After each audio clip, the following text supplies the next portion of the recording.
Good morning, everyone. The program will begin in just a few moments.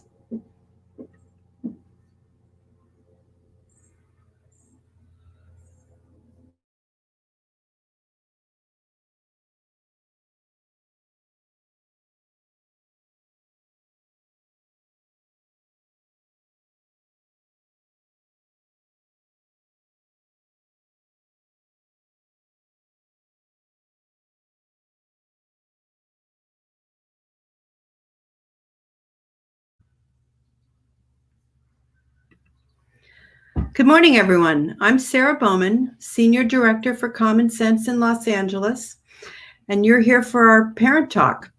We have parents tuning in from all around the country, and we're so glad you'll be able to gather with us virtually. By now, you've had a few weeks to test your own virtual learning systems, and by that I mean Zoom and your kitchen table. So perhaps you're ready to make some adjustments. We're here to help you. Before we get started, just some housekeeping about today's program. The panel will speak for 30 minutes or so and then answer questions. We're going to do our best to get as many of them up here as we can. And today we're especially thrilled to have Lisa Ling with us to guide our discussion. So I'd love to start by introducing Lisa, and she'll then introduce our other parenting experts. Okay, Lisa is a veteran broadcast journalist. I'm sure you all know who she is. We're thrilled to have her with us. She's the host of This Is Life on CNN, which is in its 7th season, and she's taken a special interest in tech and the family over her career. That's because she has 2 daughters, ages 7 and 4, and she lives here in Los Angeles. Welcome, Lisa. So much for having me.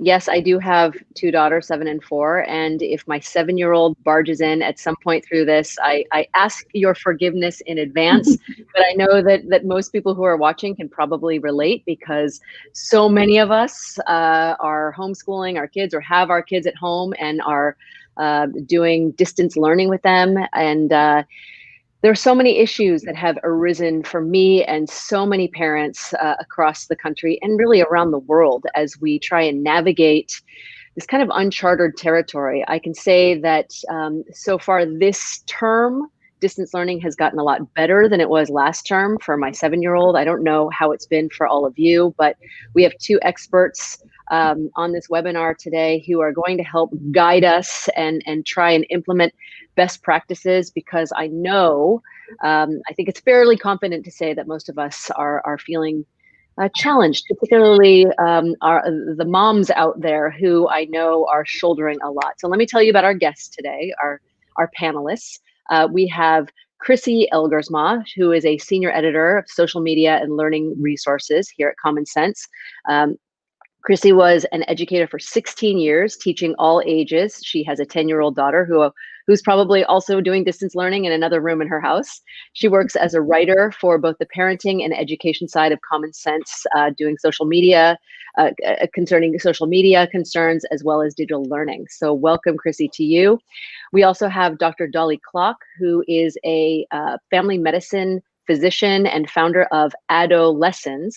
She has a 17-year-old son and a 13-year-old daughter, and she's been working with parents, teens, and tweens around really important issues like puberty, sexuality, body image, social media, mental health, and more. So let us get started.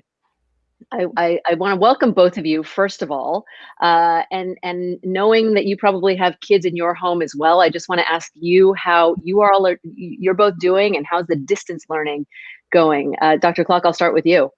Oh, well, thanks for having me, everyone. So good to see you. I'm doing okay. It has not been easy, for sure. I have, like Lisa said, I have a 17-year-old son and a 13-year-old daughter. My daughter's down the hall, holed up, doing her online schooling. My son has commandeered both the family room and the dining room somehow for his schoolwork. I work from home, which means that every time I finally can focus on a project, I have a teenager who happens to be on break and they just want to come say hi or see if I have time to have a little snack with them or whatever. So it feels chaotic and disruptive. I'm also loving having them around more. So there's all these conflicting feelings. I also am seeing firsthand the effects of kids who are really on screens a lot more than they ever were. And so there's a lot for us to talk about.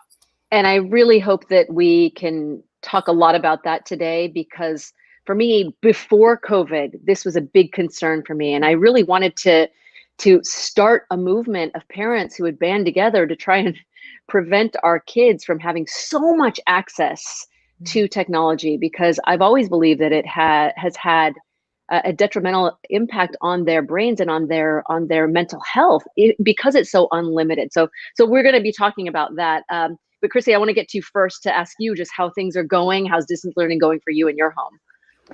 It is going. My spouse is actually a principal, and my daughter goes to that school. So it's sort of a combo platter of different types of stress and challenges. The principaling is happening on the bottom floor, and my daughter and I are on the top floor. And in fact, I just heard her practicing her ukulele a little bit. So we may get serenaded a little bit. I'm not sure. We'll find out. It's going to be exciting. But I'm definitely feeling all the challenges myself as well. Well, and I think I can speak for all of us to say that despite how challenging it is, we are pretty lucky that we can even have our kids in other rooms to be able to do this. We know that there are so many families where who are living in cramped quarters and are experiencing those kinds of challenges as well. So anyway, let's kind of start from the beginning. I want to give you a little scenario. It's Monday morning, right? And we're about to begin our week.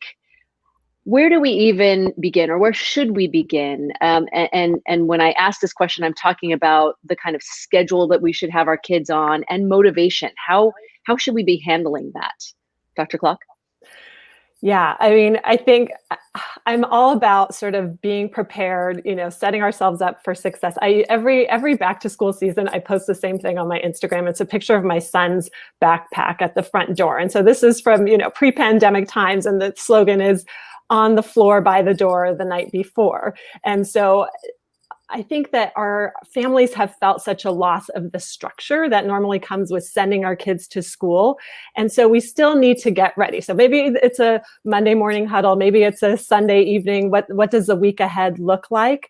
But I really think we need to be creative in creating a schedule. We can talk about details of what that looks like. But kids find comfort in having consistency and expectations, right? And so I think we need to focus on basic things like making sure they're getting enough sleep, having fairly consistent wake times and sleep times, getting dressed in the morning. I really think that is helpful in putting us in the right mindset, making sure they're having their breakfast, getting the snacks and the lunches ready, maybe packing a lunchbox just like you did in the regular times, making sure they have their own designated workspace. Some kids are lucky and they have their own, but like you said, Lisa, they have a separate spot in the house to do it.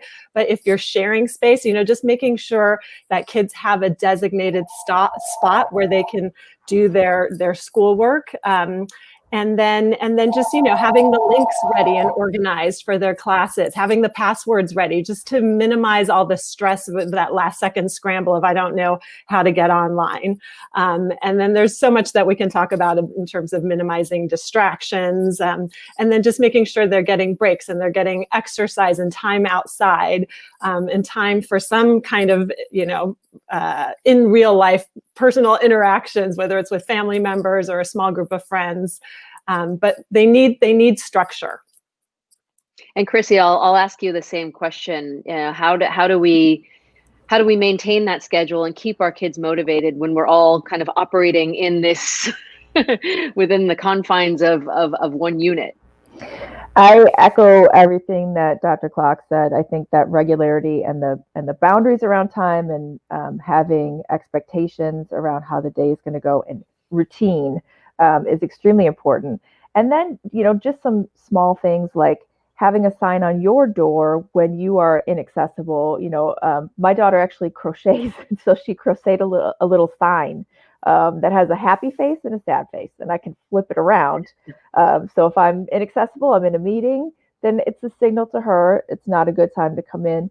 But then we can have some scheduled break times together to have that connection, which is, it's a nice opportunity to be able to have that.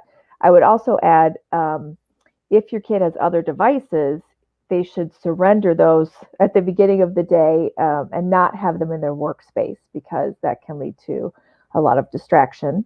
Um, and then in terms of motivation, I think the encouragement and the, catching them doing cool stuff, making sure to discuss what's happening in their classes and what they've learned, that all of that is still really important to stay involved in your kids' online learning, even though we're with them all the time. Still kind of building on that learning, and getting them enthused about it is really important. And posting their work, if if there's a possibility to do that. All of those things are just as important as they were before, even though we're caught up in a lot of different challenges. But I think that can help aid motivation also. It's great information. We're going to be giving you all some tips throughout this webinar, and the first one is about setting a schedule. Now, before COVID, Common Sense counseled parents on how to manage screen time. Again, this was a huge issue for me, how to get our kids off devices, because to me, these devices, they're not just phones, they are supercomputers, and the things that they can access are sometimes just entirely inappropriate for their age. And now we're on screens all the time. So can you give us some suggestions on how to manage this? And, when our kids have breaks, when they're on their devices, how to, sometimes I think it gives them license. They think, well, if I am spending all these hours learning, that means I can just have unlimited access to this device. So can you give us some suggestions on how we should be handling this? Chrissy, I'll start with you. I think if there aren't already really clear expectations in place, I think that's a great place to start. It's never too late to have a family media plan. And I think now more than ever to have expectations around how we're going to try to find balance. And balance right now looks a little bit different than it did before, in that kids are on screens all day. That said, it is important for them to have screen-free time, to give their eyes a break, to get their bodies moving, all of those things. So I think setting those expectations and saying, these are the screen-free times of the day. When you are on a screen doing something fun, let's make sure that it's really high quality stuff. So whatever you're watching or playing, it has some learning component or has some element of creativity that's involved. So really high quality stuff. Make sure you're discussing their screen time, because then that connection can come around it. So it becomes more of a social experience rather than just a solitary one. And go out and try to do stuff together outside, physical things, so that screen time is quality, and also we're trying to find the best balance that we can right now. Chrissy, you say that you should have family media contracts. Can you explain that a little bit? Yes. So generally what we advocate for is to have sort of a contract that you can post somewhere in your house, maybe on the fridge. And we have some available on our site. The AAP has some that you can create. Generally, co-creation works best. So to sit down, have a family meeting and sit down together and come up with some expectations and rules for everyone as a team, not just, top down, here's how you're going to handle screens, but everybody. We're going to have device-free dinners. We pause for people. So I get off my phone. If you come in and want to tell me something, I will attend to you instead of looking at my phone. And same when they're on a device and you come in to tell them something, we have to pause for people. So things like that you can build into a contract that you then all sign and post somewhere. And kids can remind us, they love to call us out when we are not walking the walk. So keep each other in check and make sure, it's a team approach. And then you can, I think, find that balance together, rather than always feeling like you're trying to get your kid off a device. And Dr. Clock, how would you suggest people manage their kids' screen time? Yeah, it's so interesting because when the pandemic began, I found that many families, my own included, sort of liberalized their screen time rules because this was how our kids were able to socialize, and it still is largely. And so I think we still need to have that flexibility, but at the same point, there need to be boundaries. And what I'm hearing from parents, and even what I heard pre-pandemic, was I find many times parents, once they've let the genie out of the bottle, right, they can't figure out how to put it back in. And we have to remember as parents that if something's not working, it's okay to make a change, right? If we said, go for it, you can be online. Yes, you can get on that social media app that I never allowed before, but I want you to feel connected. And now you see that your child is actually struggling because of it.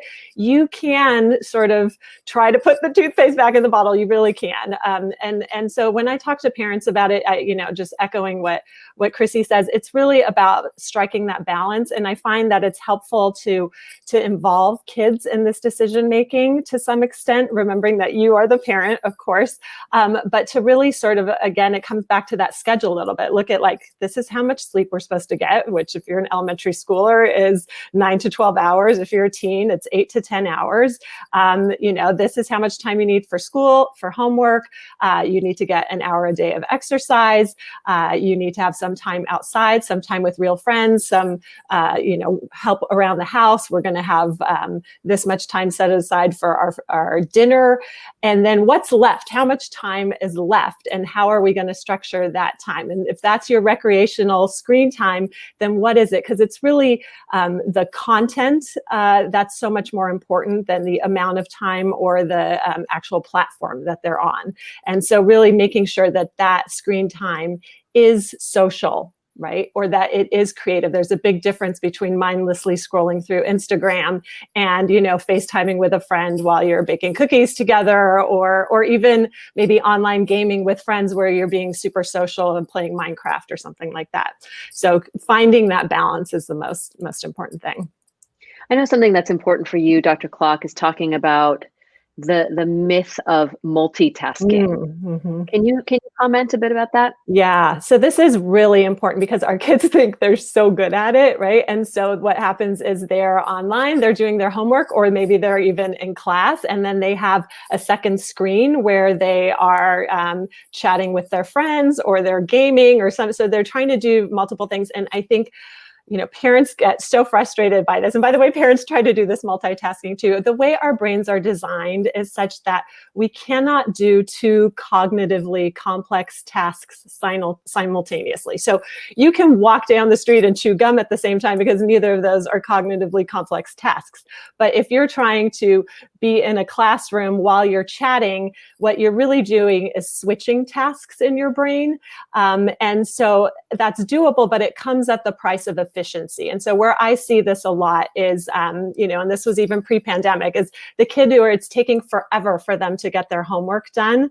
And then you figure out that it's because they're doing so many other things at the same time. And this can be really frustrating to kids. They don't want their homework to take forever. So I think if we take the time to explain some of this to them, then sometimes that, depending on their age, they can get on board with this. But it's also our job as parents to help them, particularly when they're younger. And that does mean get rid of the second screens. Like they don't, when it's schoolwork and homework time, they don't need another device in their room. When it's out of sight, it's out of mind in a better way. Well, that's a perfect time to put up our second tip, which is not all screen time is equal. But these are great tips that you both are giving to us, but we're all so overwhelmed. We're juggling so much. How much can we even monitor? Because it's so important for us to have a presence in our kids' digital lives. It's so crucial because we don't know when they're alone in their room what kinds of sites that they are going to. So are there ways that we can monitor our kids' digital, their lives and their behavior without being on top of them all the time? Chrissy, do you have any thoughts on that? I do. I think, having conversations about what they're doing, especially starting as young as possible so that you can stay involved, And sometimes with older kids, asking what their friends are doing online in sort of a casual, non-confrontational way, you can get a little bit more information out of a kid about what's the new hot thing, or what's happening in terms of the online space, social space where they live some of their social lives. And then in addition to that, if you're feeling like it would be helpful to have some device-based control, both Android and iOS devices have built-in parent controls. So there's screen time on iOS and there's Family Link on Android devices. And those are some tools that can help you enforce those boundaries that you've already talked about. So it's less about, I'm going to shut down the Wi-Fi if you don't comply, and more about, okay, this is the amount of time that we agreed that you can spend on TikTok or whatever. And after that amount of time, screen time says that's it. You can't access that app anymore. And so that's a way, if you cannot be constantly on top of the expectations and this is how much time and et cetera, but the device can aid you in doing that as well. And I'll just also say around screen time, to again kind of build on what Dr. Clark was saying, instead of you get an hour, if you can negotiate a stopping place that is logical and makes sense to a kid, especially in something like Minecraft, that is, if you just set an arbitrary time limit, it can really kind of trigger a confrontation, because kids don't feel like they're finished, and nobody likes to be interrupted when they're not finished. So saying, okay, what do you need to finish so that you can stop this session of Minecraft, and then try to move on from that. But sometimes I say, you finish this, or 5 minutes pass, whichever comes first. And then that's the negotiated stopping place. Dr. Clark, any thoughts on how you can monitor without being on top of your kids all the time? Yeah, I mean, I think part of this too is just having open conversation, and for us to talk about our own failures in this arena, because I think all of us as adults have also been victim to the distraction that is so easily had. And so I think when we're real with our kids, especially as they get older, I think that goes a long way. There are definitely lots of tricks, like Chrissy mentioned, and they're, filtering devices and all of this, but I think that, at the end of the day, our kids get savvy as they get older, especially, and they figure the workarounds. And so there's something to be said for letting them mess up too, and learn from those mistakes, and learning that they didn't get their work done in time because they were, online with their friends when they should have been doing their homework, or they didn't get the grade that they wanted. So again, I think we have to, we're all growing and we're all learning through this, not just in pandemic times, but just, in this digital world. Yeah, again, before COVID, it was really important for me to try and model my behavior with my device. And when I would come home, I would put it away and not take it out, and really spend time with my kids. But now that we're all working from home, it's increasingly harder to do that, but it's possible. It is possible to figure out ways to model proper behavior with your device. Like, if you do have to work, tell them, I'm going into my office, and I close the door so they don't see me on it all the time, when the time I spend with them is really kind of unadulterated time that I am able to spend. So it is possible. I want to talk about something very important. Our tip number 3 is prioritizing your family's mental health.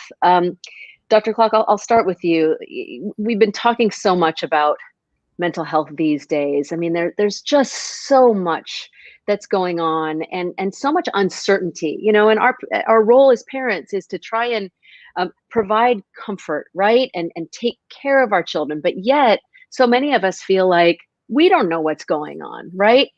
So can you help us figure out ways to do exactly that, to prioritize our mental health before a crisis emerges? Oh, I'm so glad you brought it up, Lisa, because it's so important to me always, but especially right now. And people are struggling. And I have to say that I do a lot of speaking events for schools and organizations, and usually it's on a whole wide variety of topics. But this fall, almost every request is about pandemic parenting, mental health, how to recognize mental health concerns, in your kids. And people are really struggling. So I just want to say to the parents out there watching, if you feel like your kid is having a hard time, or you feel like you are having a hard time, you are absolutely not alone. The thing that I love about the fact that I'm getting all these requests is that I do feel like we're chipping away a little bit at the stigma around mental health, which is so important. So I think we just have to be honest with ourselves and recognize that this is a very difficult time. Families are all struggling in one way or another, and it looks different in every family. And I think as parents, we really have to take care of ourselves.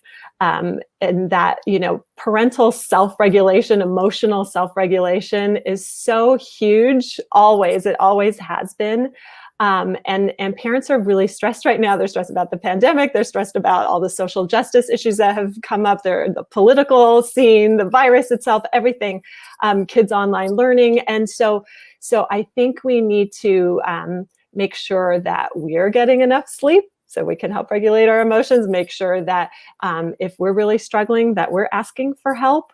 And same thing with our kids. If we see that they're having a hard time, don't be afraid to ask. I get a lot of requests, like for referrals to therapists. Don't forget to talk to your child's pediatrician or family medicine physician. Loop them into that mental health piece as well. But it's really important that we talk about this openly. Chrissy, are there resources that you can suggest when thinking or dealing with families' mental health? Yes. I think a lot of what I've been hearing on sort of the learning side of things is that parents are feeling very anxious around learning loss and kids falling behind. And I think that anxiety can get translated to kids. They just sort of pick up what we're putting down, and anxiety can be kind of contagious, especially when we're all in the same space all the time. So I think trying to let go of some of those concerns and remember that just sort of living through this time and learning from different opportunities that are coming up as a result of this, even just strategies to manage mental health and to be in touch and self-regulate and all of those things, those are very important life lessons. And there's no better time than now to be practicing those things. And so, in terms of digital tools, there are lots of meditation apps, and there are lots of tools that you can use together as a family, or start sort of a quiet time together. But I think really, being in touch with where you are, realizing that your kid may be in tune with what you are feeling, trying to be honest about that, and sharing how you're working with that and modeling it for them, I think comes with a lot of value and is helpful for everybody in the household. Chrissy, I know you've been a big fan of Catherine Newman's book. Can you tell us a little bit about that? Well, I think actually Dr. Clock knows. She knows. Oh, Dr. Clock. Pretty well. Okay. Yeah. But before that, just on this mental health piece, I do have some great resources for parents. My favorite, and this is a new one, is Dr. Lisa D'Amore, who many may know. She's the author of Untangled and Under Pressure. She's a psychologist and just an incredible resource. She just launched a podcast that's called Ask Lisa, and it's a psychology of parenting. It is fantastic, and many of the recent episodes that have been specifically around this, just the emotional stuff that comes up during the pandemic. So that's a really great resource.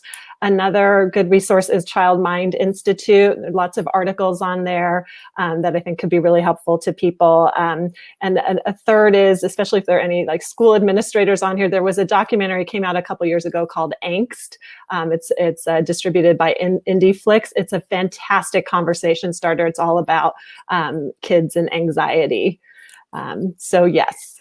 Well, Dr. Clark, while we're on this, because I think it's so important for parents, just because kids have not been in school in so long and not had the opportunity to interact with their peers, what are some signs that parents should look for, that should propel them to maybe want to ask for help?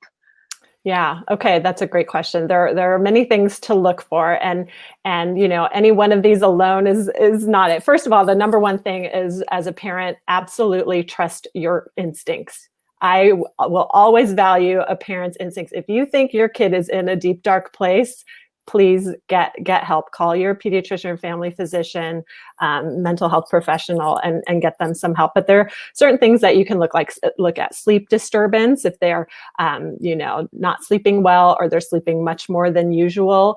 If they're really withdrawing, and it is normal for many adolescents, just as part of their independence, to kind of withdraw. But if this is a new change for them and they're really becoming more isolated, if they're not deriving pleasure from the types of activities that they normally did. Again, I know some of their activities are on hold, but if you're seeing a real change there, if they're spending a lot of time crying, or seeming very, very depressed, or really, really anxious much of the time.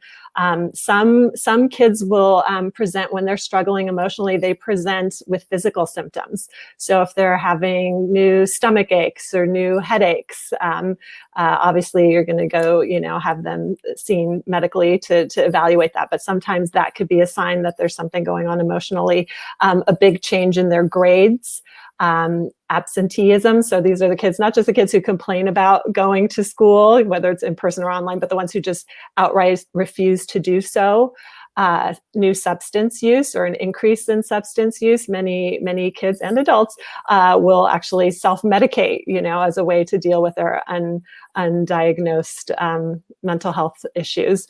Obviously, any concerns about if a child is talking about dying or not wanting to live, this has to be taken very, very seriously. This is September. It's actually National Suicide Prevention Month, and so there's been a lot of talk about this. There's a big, myth that talking about suicide will put the idea in a child's mind, and that is not the case. It's actually the opposite. If they're thinking about it and no one's talking to them about it, they can feel very alone. If we talk about it, they feel supported. So any one of those could be a red flag. And what's also important is if you see these changes and it's going on for more than just a few days, if we're talking a couple weeks or more, absolutely, those kids need to get help. So important. I want to just show our final two tips, because I really want to get to questions, because I know many of you have them. Our fourth tip is, don't let a good crisis go to waste.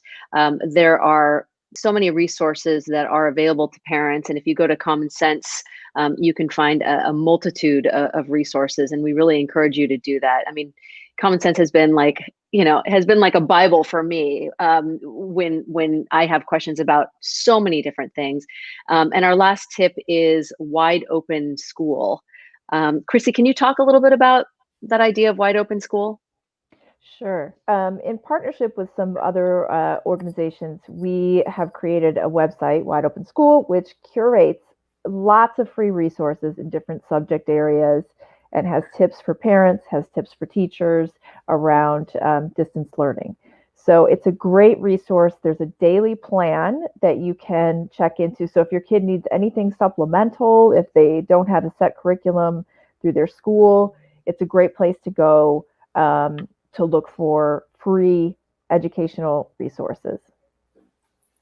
And Dr. Clark, I wonder if you could talk about the crisis not going to wait briefly before we go to questions.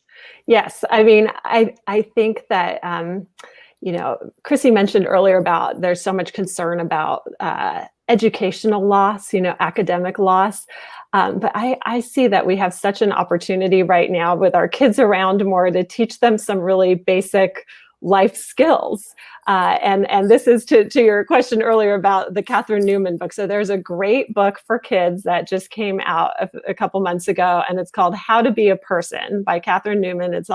And it has how to clean a bathroom, how to boil eggs, how to create a budget and basic finances. And I think this is such a fantastic sort of guideline. You could get this as sort of and try out all those little practices with your kids and engage them in it, because there is so much to learn. And also, we are in a crisis, but I just think that if we kind of reframe it in our minds and see, rather than waiting for things to go back to normal or wishing things were the way they were, if we just admit, like, this is where we are right now, and how do we make the best of it, and how do we help our kids grow during this time? That's great advice. I'm so sorry, I misspoke. I meant a good crisis not going to waste. I said wait, but it is so true. I think that there are real learning opportunities through all of this, and also just conveying to our kids that we are all in this together and it will pass.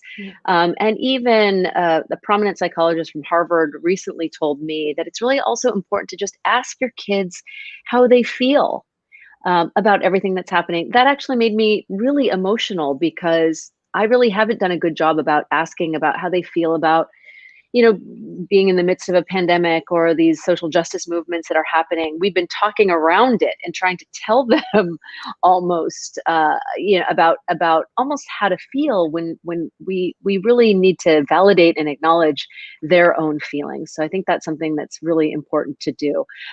We are wanting to take some questions from you all. So if you have them, please feel free to put them in the comment section, and we will try to get to as many as we can. So Stephanie from LA has a third grader, and she's asking, any tips for maintaining my child's well-being? How can you keep kids motivated? We sort of touched on that, but Chrissy, do you have any thoughts on that? I will just advocate for humor, silliness, and playfulness. Especially for that age of kid and younger, as much as you can make things into a game. And sometimes with kids' homework, if you come up with the silliest answers, they are right there to correct you, which is a great way to get them to show you what they know. But there's no better time if you can be playful and silly and laugh. I think just keeping that levity as much as possible right now is a great motivator and a connector, and it helps with everybody's well-being. Dr. Clock, do you have any secrets for keeping kids motivated? Well, I think I love the humor. I think that is absolutely key. I think also helping them find purpose, so it could be just, at that age, some chores around the house, but also giving them some say, letting them have some choice around what order they want to do their homework, or which of the household chores they would most enjoy, helping out with. Is there someone that, maybe an older neighbor down the street that they could help them, bring in the newspaper or walk their dog or something like that. So I think that giving them something else to do besides just schoolwork is very helpful. That's great. We have time for a couple more questions. Jordan is asking, my young kid almost thinks this is too normal. I'm a little worried about the dramatic social shift when he goes back to school. Any thoughts on that, Chrissy? I have been thinking about this myself, just around what it's going to be like when we start to shift back to some kind of normalcy. And I think, at least for me, I think staying present and in the moment right now.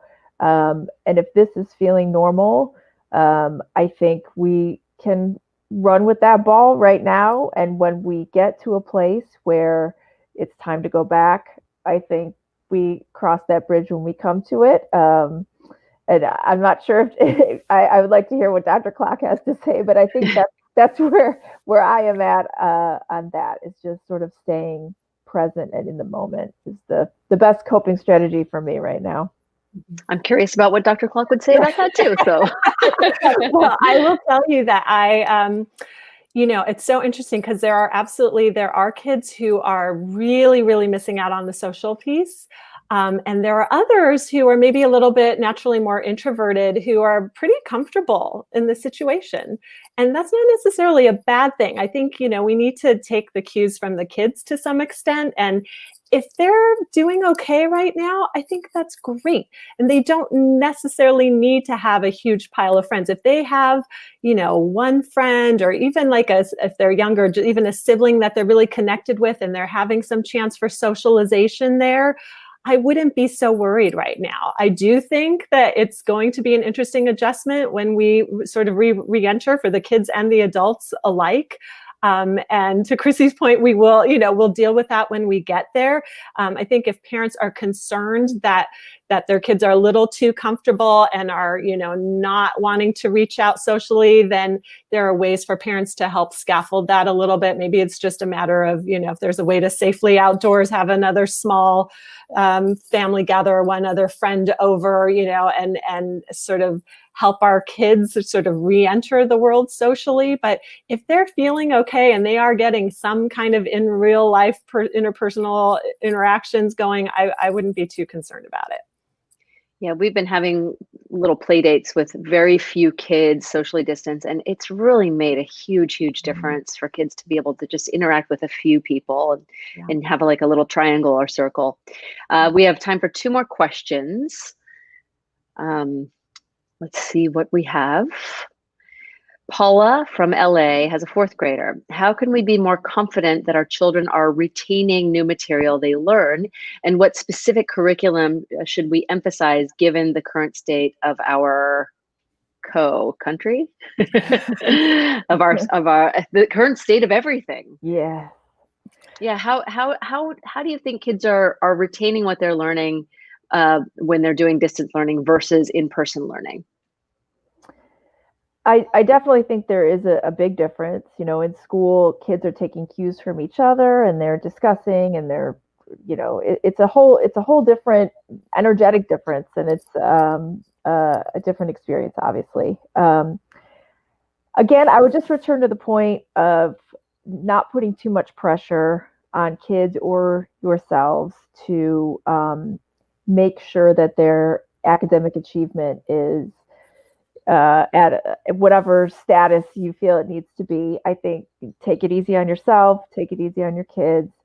And that said, I think the best way to kind of assess what's happening at school is to talk to them about it, to have them teach you things, and to, try to build out some sort of extension activities based on what they're really interested in. I think those kind of natural extensions and organic conversations and keeping them excited about what they're learning, building bridges from their interests to what they're learning. All of those things, I think, are the best way to keep in touch with what they're retaining. Dr. Clock, any thoughts on how well kids can retain when they're doing distance learning? Yeah, it is for sure. It's a challenge. I think I just really echo what Chrissy says. I think we're not going to be in this forever. I know it feels like it the longer it goes on. Kids are so resilient. They are learning right now. It may not be exactly what we would have expected, but I really believe that they will catch up when they're back at school. I do think there's value in sort of finding those academic lessons in real life. So maybe if you're worried about that elementary schoolers, arithmetic skills, use this opportunity to go shopping and have them make change with the money, right? Or just finding those lessons. You go to Wide Open School and find there's so many fantastic classes being offered on there. It's such a great resource if you're feeling like you want to sort of supplement what they're getting. And then also sleep, making sure they're sleeping, because actually that's where we consolidate our memory. So what we've learned during the day is our brain's still working at it at night while we sleep. So that would just be, from the medical perspective, another tip.